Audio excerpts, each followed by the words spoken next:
palaces, the most spectacular and lavish homes on earth.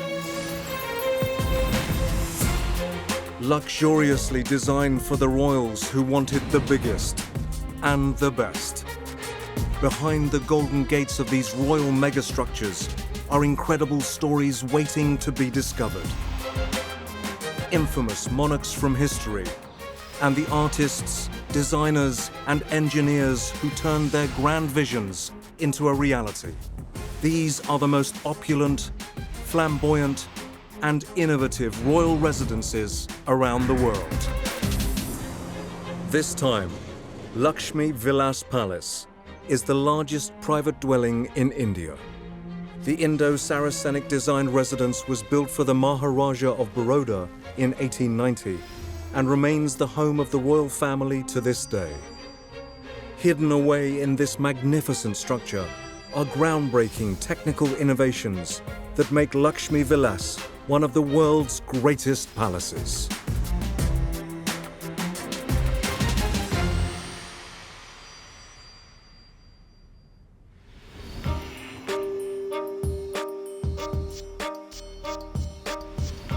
Located in Vadodara in the western state of Gujarat, India, Laxmi Vilas is almost 4 times the size of Buckingham Palace, despite the fact it was only built to house a small family. The palace fuses Hindu, Islamic, and British design styles to create a truly breathtaking building.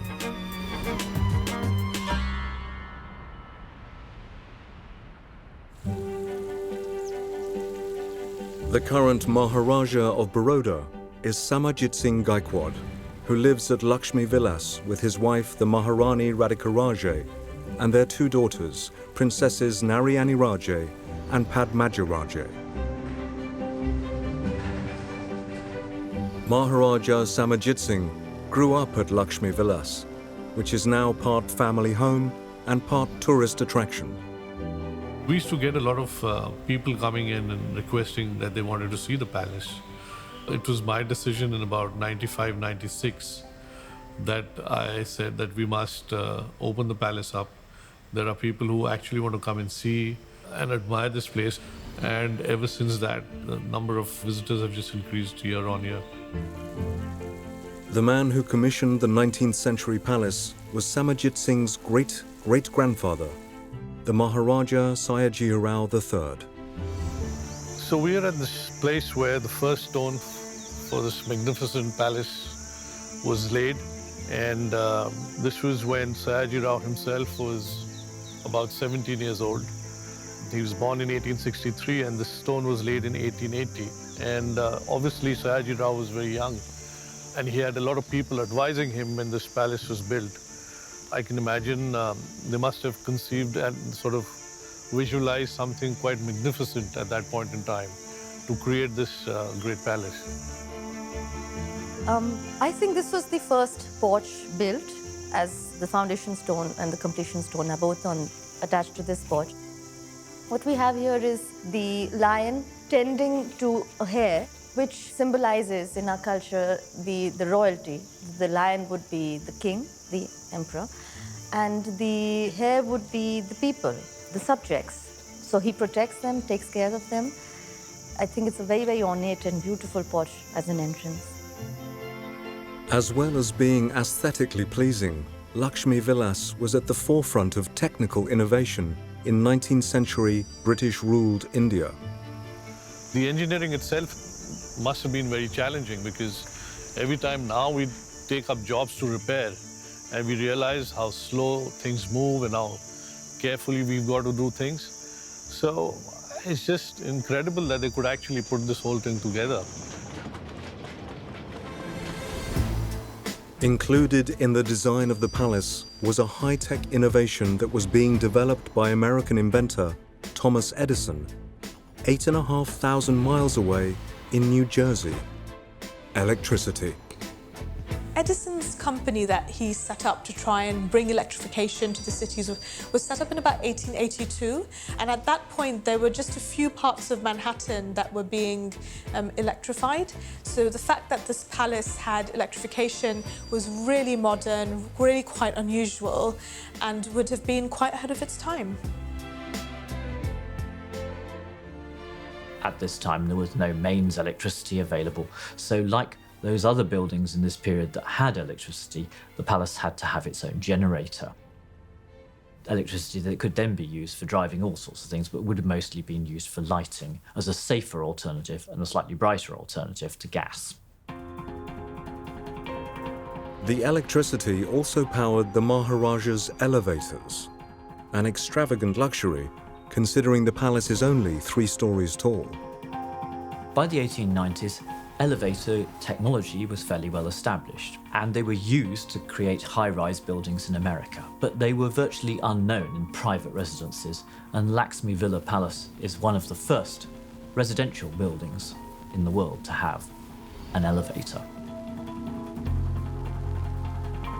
This is an elevator which was way ahead in time. The elevators are installed over here in the property palace, and it had a wooden cabins. If you see the wooden cabins over here, it had got a very nice veneer and a wooden walls, which was been ventilated with ornate grills, and it was been operated with an electric power at that time, which was very unique in those days. Elevators were actually something that had been in existence for thousands of years. So when you go back to the Roman civilization, for example, they were using lifting platforms which they manually just pulled ropes around pulleys to bring their gladiators from, for example, the basement of the Colosseum up into the fighting arena. The problem with these sorts of lifting platforms was that if the rope snapped, then the platform would just plummet and usually kill the occupants. You know, I'm guessing that's not something they would have wanted in this very opulent 19th century palace. Elevator technology had moved on thanks to an invention by American industrialist Elisha Otis. Elisha Otis was a bit of a mechanical tinkerer type person who was working in a factory in New York around the mid-1800s. And he invented a type of braking system which depended on a special type of spring called the wagon spring, so that if the ropes did snap, the spring would kind of kick into gear and latch itself into toothed or ratcheted rails, and basically created a braking system that would stop the lift from plummeting. And he installed these first lifts in the 1860s and 70s in buildings in Manhattan, and so they were becoming all the rage in the late 19th century.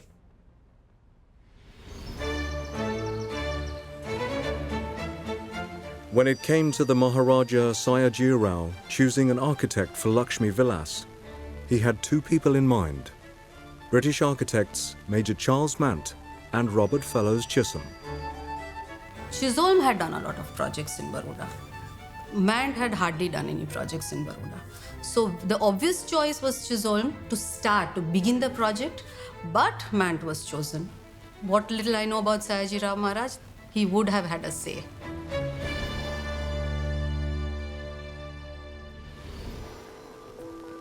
At the time, India was still under British rule, but Mant was a chief proponent in a new design style that encapsulated both Western and Eastern cultures: Indo-Saracenic. The architectural style is really a hybrid. There's arches, there's domes, there's minarets. It's incredibly ornate. It's almost fantastical. It is all types of palaces blended into one. The idea was to combine the 2 traditional parts of Indian architecture, the Hindu and the Muslim architecture in India, the Mughal architecture, with a European style, which at the time was considered relatively forward-thinking and modern. Nobody was quite certain in this period what the correct appearance for architecture should be, let alone the correct appearance for imperial India. And the Indo-Saracenic architecture was an attempt to create a style that was appropriate for this new environment. Construction of the gigantic 500-foot-wide palace began in 1878. No expense was spared on its construction.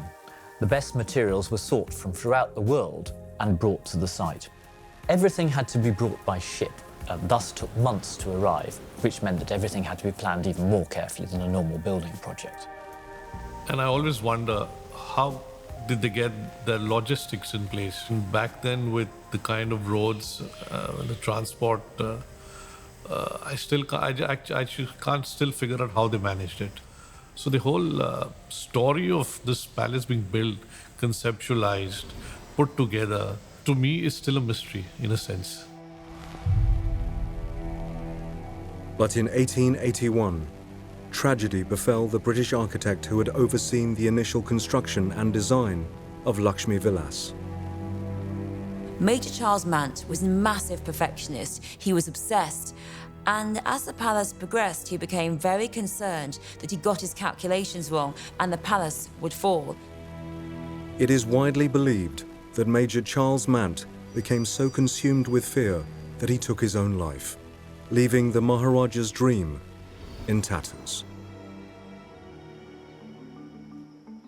After a year of construction, Laxmi Vilas Palace remained incomplete. But in 1881, a new architect was hired to finish the grand structure.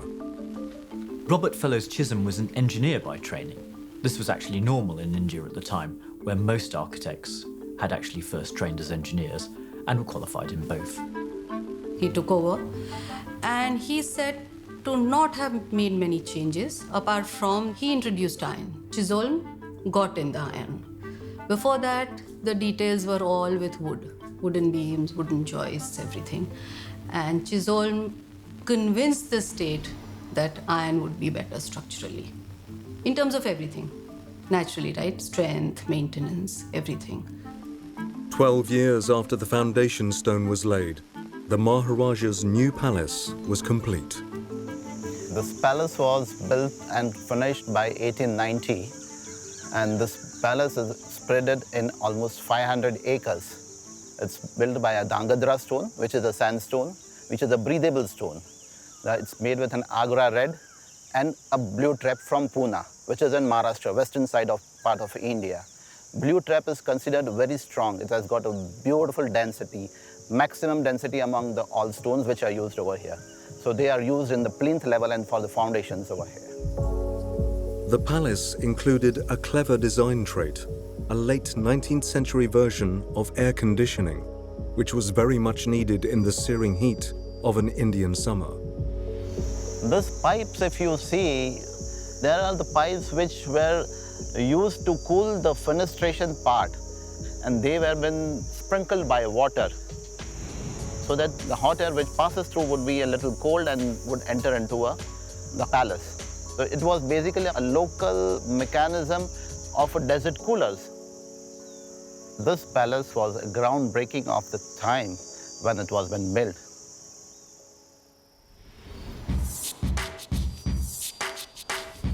The intelligent engineering continues inside the palace.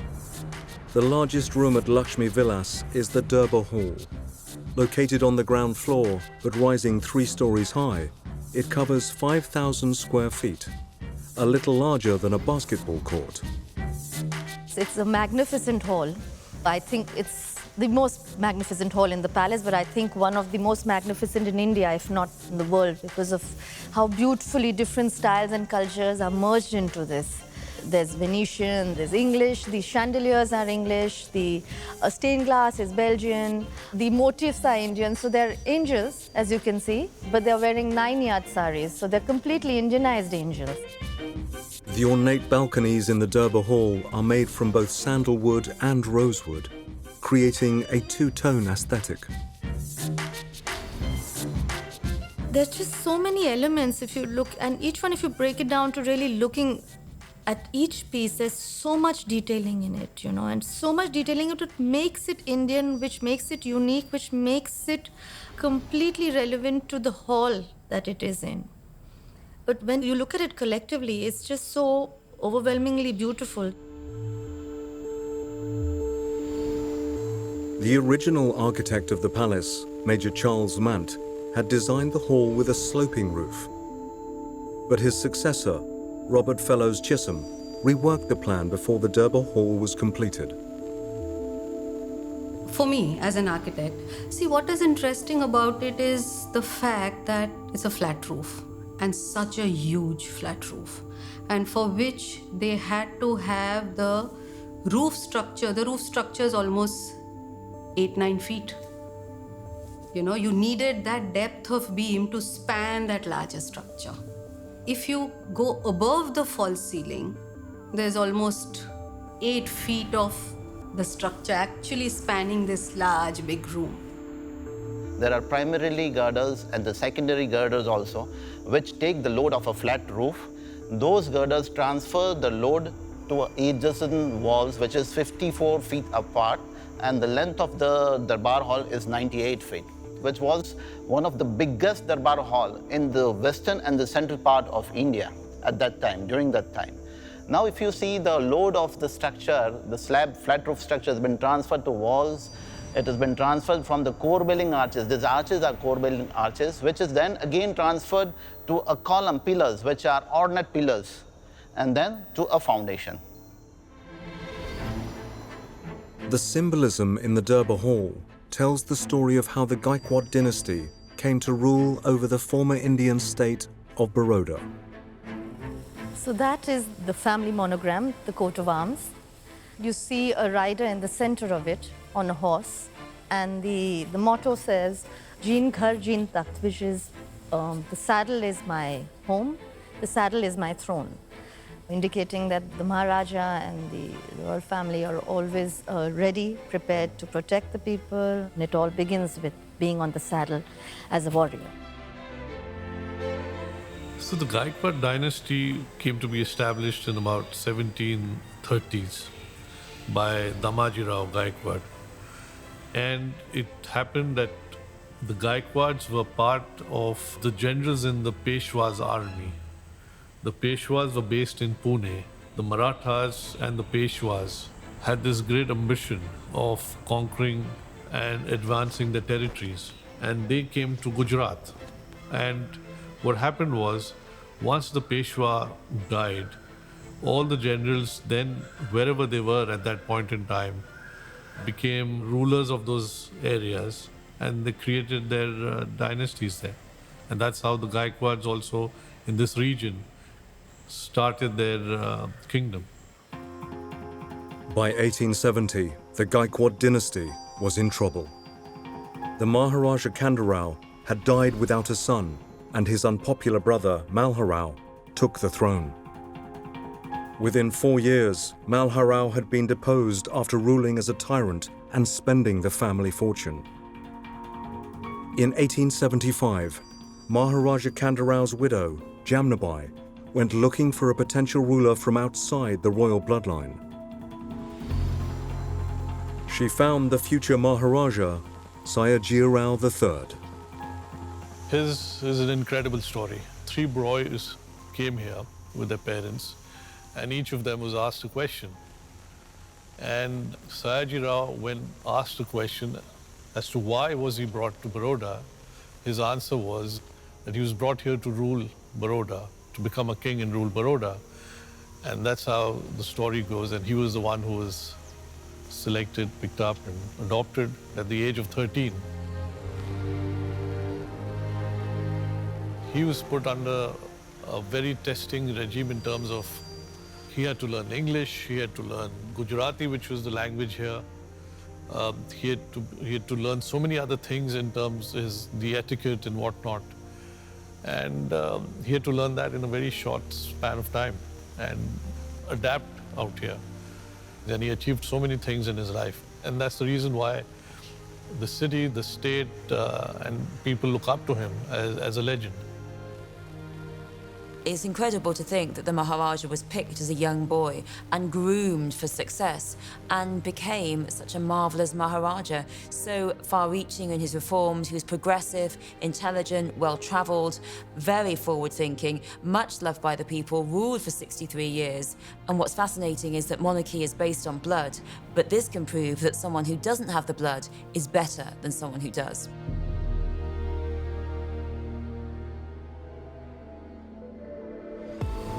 As Maharaja, Sayajirao made many educational and social reforms and founded the Bank of Baroda, which is now one of the biggest banks in India. He was just 17 years old when he decided to build the palace in 1878, but tragedy struck soon after. His first wife's name was Laxmi Bai, and she passed away pretty young, leaving a son and 2 daughters. Sayajirao was pretty distraught when that happened, and she was not there when this palace was completed. He obviously, as remembrance for her, he named this as Laxmi Vilas.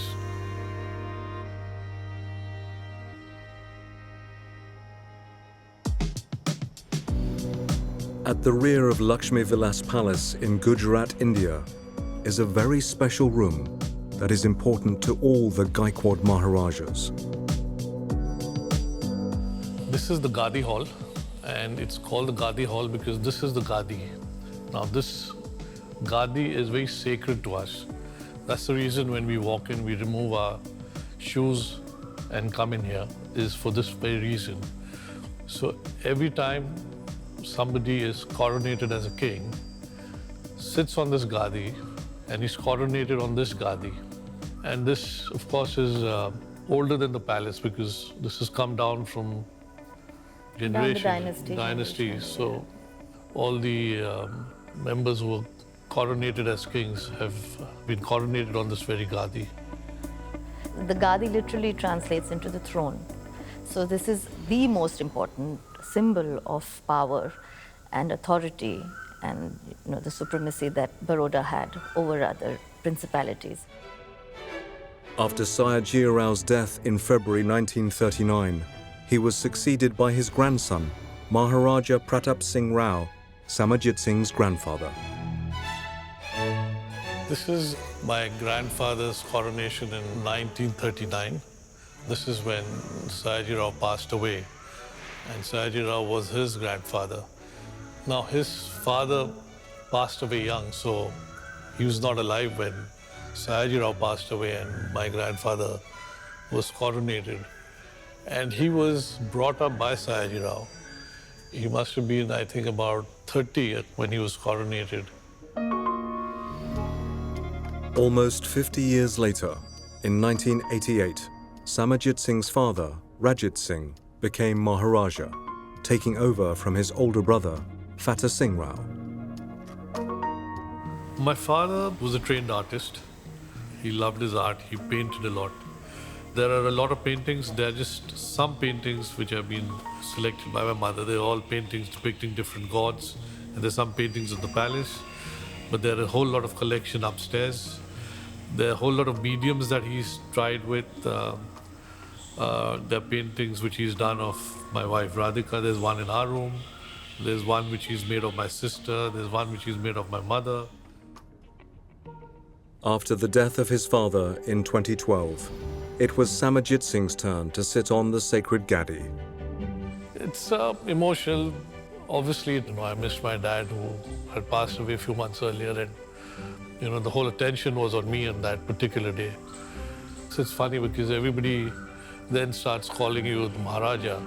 But looking back, an important milestone in my life in that sense, and for this Gadi and for the tradition of the house. So it was important that a ceremony of this nature did take place.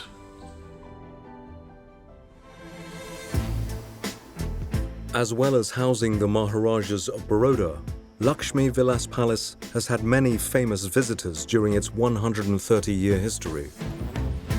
In 1921, we had Prince of Wales, who then went on to become King Edward before he abdicated. He had visited Baroda, and it is said that he was so impressed by the tennis courts, which we still have. They are clay courts, that he squeezed in a game of tennis. I believe he played 4 sets, and he got late returning. So he just dashed up in his tennis gear to meet with Maharani, Rani Jimnabai II. Another famous face who spent a lot of time at Laxmi Villas in the late 19th century is Raja Ravi Varma, one of India's most revered painters. He gave humane faces and forms to mythological figures, which up till now had been really exaggerated. Gods and goddesses would be made purple and blue with very, very, larger than life eyes or, fangs. He just made them more humane and relatable. Varma loved Laxmi Vilas so much that he ended up visiting Maharaja Sayajirao for over a decade. And he came for the first time to Baroda for the coronation of Sayajirao Maharaj. And it was the start of a lifelong friendship. And he was in Baroda on and off for 14 years. There was a studio built for him. He started making oleographs and prints. And then art really became accessible in India for the first time to the masses. Because there was a lot of discrimination that happened. A lot of people were not allowed inside temples. When these pictures came out, when oleographs started being printed by Raja Rai Varma in his own press, they were able to at least purchase a print and put them up in their home and pray to them. So he was a revolutionary artist. Another art form celebrated at Laxmi Vilas is the art of combat.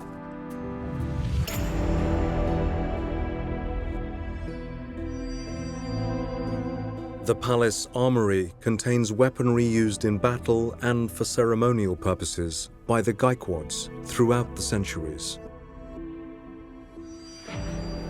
There are all the different types of swords used for different purposes, and We have the Wagnak here, which was famously worn by Shivaji Maharaj. Shivaji Maharaj was a 17th century Indian warrior who defeated his great enemy, General Afzal Khan, in 1659. It was a big victory against him, and he was invited to his tent, and there was an attempt to throttle him. So Afzal Khan went to sort of hug him this way and pulled out his dagger to hit him in the back. That's when Shivaji realized and just tore open, got in and tore open with these. So Wagnak literally translates into lion's nails. That's what it means in Hindi. Despite the armory, the palace itself was never built as a defensive structure. It has always been a family home. Laxmi Vilas is split into 3 distinct parts. To the left is the Durbar Hall. The Maharaja's residence, where the family live today, is in the center, and the Zanana, the former women's apartments, are on the right-hand side of the west-facing building. Spread across the 500-foot-wide structure are 15 domes crowning the palace. One of the features of Indo-Saracenic architecture is the plethora of domes that covers the building. Some of these influenced by Hindu architecture, but mostly by Mughal architecture. But the challenge for the architects was, of course, what to construct the domes out of, and what to use them for, as the dome spaces weren't necessarily terribly functional. Some of them are empty and are just there for decoration. The large dome in the middle, though, provided a useful space for a huge water tank. The 75,000-litre tank hidden within the dome is still in use today, providing the palace and its magnificent fountains with water. Yeah, right now we are beneath the central dome, the biggest dome in the palace. Now if you see, it's a square room. So a dome on a square room needs few elements to transfer the load from dome to the walls and to the foundation. So there are squinches and pediments also. The squinches are the area where the dome is placed on a square or a rectangular room, and the corners which are left have been closed by squinches. Arch of the dome is transferred on the squinches and then onto a pediments. Pediments are these 4 corners which are conical in shape. So they transfer the even load of dome onto the walls, and walls transfer to the walls beneath and to the foundation. Water is actually very deceptively heavy, and so when they were designing these domes, they would have really had to think about how much weight was going to be added, not just from the actual materials of the dome itself, but from these tanks that would sometimes be full of water and then sometimes be a bit empty. So they would have had variable loads to deal with in the design of those domes. Domes have been around for thousands of years and serve both an aesthetic and a structural purpose. So the way they work structurally is those are obviously 3D shapes. So if I just take you back into 2 dimensions for a second, back to the arches work in a very different way than beams do, because when you push down on an arch, what happens is that all the material within that arch is actually in compression, so it's being squashed. And domes work in a very similar way to the arches, except if you imagine spinning that 2D arch all the way around in 3 dimensions, that's when you get a dome. So again, when you push down on a dome, it's all being squashed and it's kind of channeling the forces down into the structure. The water tank inside the central dome is fed via an electrical pump system by a 15th century underground reservoir. Believed to be built when the Islamic Mughal Empire ruled the area, the stepwell pre-existed the palace. The lattice of decorative stonework surrounding the well stops it from caving in. These particular ordnate beams are acting as a structural member to support the side walls of the stepwell. The stepwell has been almost 70 to 80 feet below, and these walls have been casted from 80 feet below the ground level to withstand the pressure. And if you see, there are some domes also across there. So this domes may be having the center portion has been used as an oculus. Now oculus is a phenomenon wherein there is a gap, a circular gap in domes, wherein you get blessings of the god, basically. So they might have thought that this oculus might bless the water in the well. Despite the phenomenal technology surrounding Laxmi Vilas, it is still, first and foremost, a family home for the Maharaja Sayajirao. Of course, before I move in, I must tell you that my ancestors forgot to build a door here, and we still struggle with security and pigeons and what else, a whole lot of issues. But we've let it be. At some point, we will build a door. This is a job that's been left for us. There's no door from here right up to our room, all the way on the first floor. There are no doors. Open to all. It's absolutely lovely living in a palace. You get used to the space, you get used to the privacy. Sometimes it's a little frustrating because you want to introduce an element which you like very much, or you've traveled around the world and you've picked up something and you carry it all the way back home and you want to put it on a shelf, and it just doesn't go with the house because the house has such a strong personality that anything you put in there just sticks out like a sore thumb. The Maharaja and the Maharani were married in Delhi in February 2002. Radhika can still remember the first time they met. I was working as a journalist with the leading daily in Delhi, and it was an arranged match. Tried to keep it as casual, though of course such meetings can never be entirely casual because we all know why we need to meet. It was nice because I offered to pay and he let me. So I like that because, being a working girl myself, it was important for me to be with someone who understands and appreciates that. It was nice. After the wedding, Maharani Radhika arrived at Laxmi Vilas for the very first time. This is actually one of my most sentimental and favorite areas of the palace because this was my first introduction to my home. I came in here, I was under a heavy veil, of course, and I was very, very shy. And I came in here and all I saw was this profusion of color and sounds and smells because we had family and friends all around here and they were showering us with flower petals, with rose petals. It's overwhelming, and even today the magnificence is such that it's to behold for me. Or even today, there are details that I would still see and notice and marvel at. That's the magic of this palace.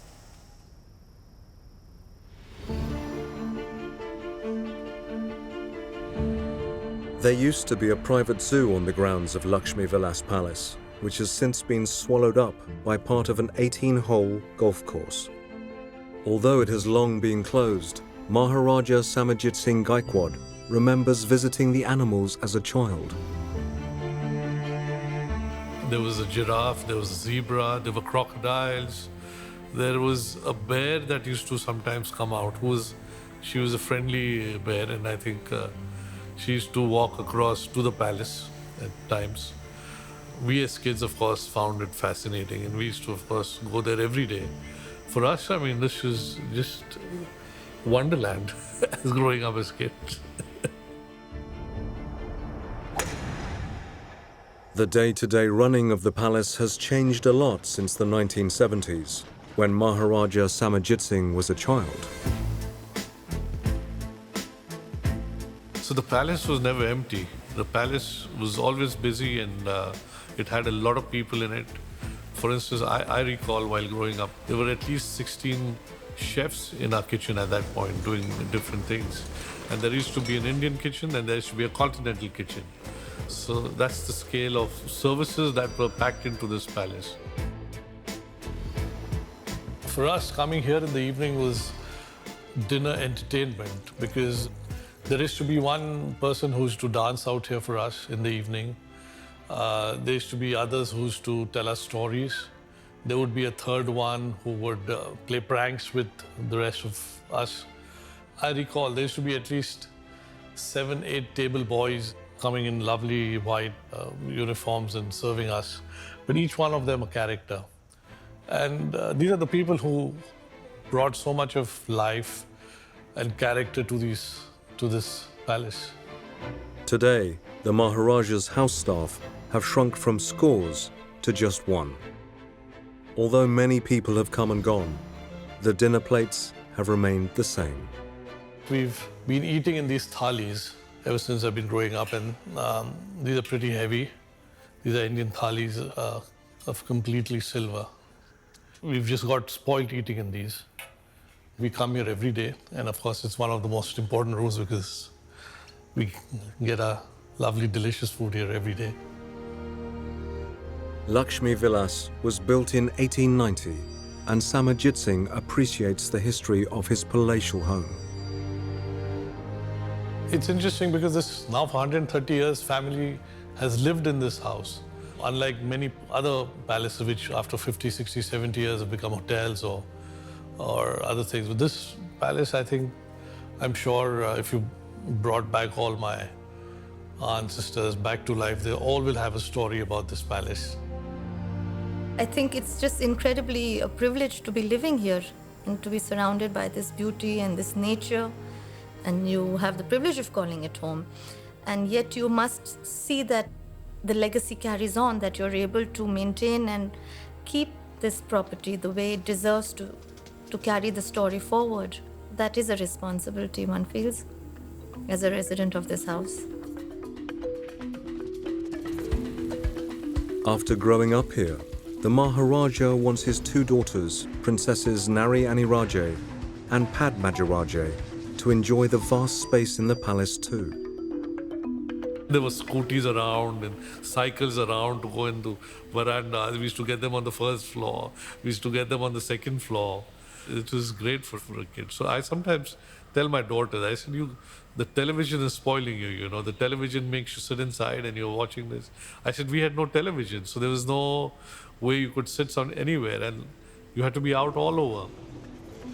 Growing up, I mean, this was one hell of a place. And the princesses are proof that the apple doesn't fall too far from the tree. The house is really spacious and we play with the dogs. We also like watch TV and we play a lot of games and do sports here. For them, it gives them a great sense of identity, and they have a great sense of pride in their family and their home.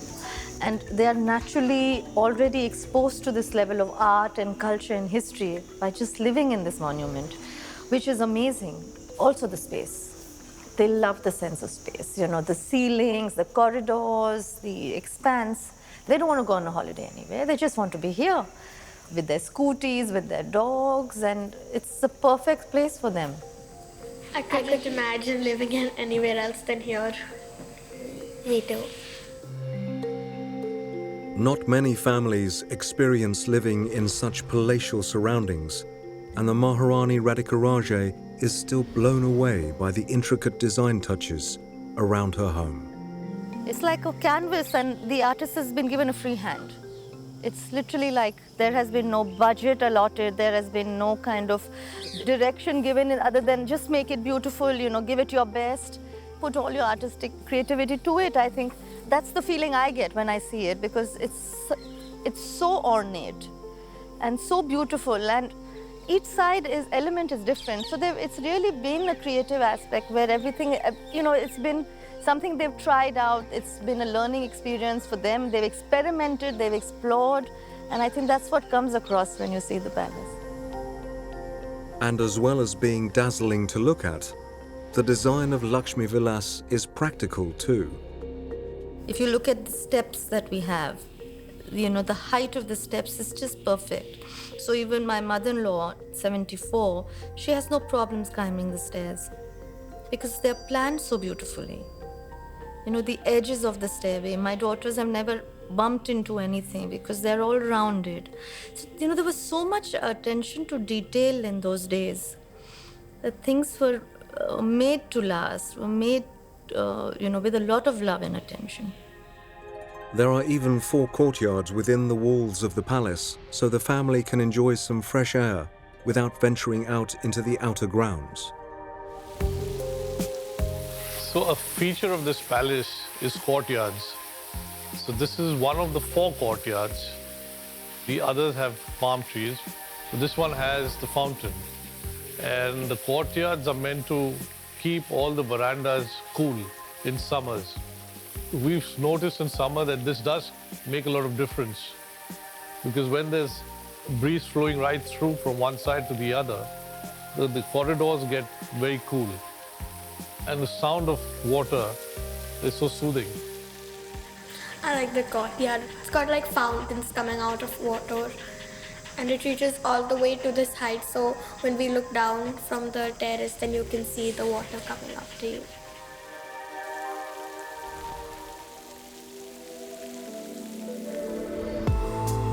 Laxmi Vilas Palace and the Gaekwad family remain extremely important to the people of Vadodara. The palace and the dynasty are a symbol of a proud past and a bright future. There was a time when the palace was known by the family. Now the family is known by the palace. You know, times have changed. You know, all over the world there are palaces. You have palaces even in Russia, but you don't have the Tsar anymore, you know.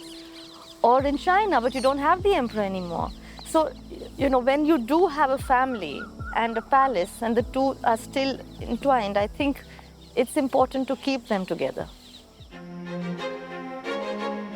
An impossible mix of high-tech engineering and stunning culturally fused architecture, Laxmi Vilas still stands as proudly today as it did in 1890.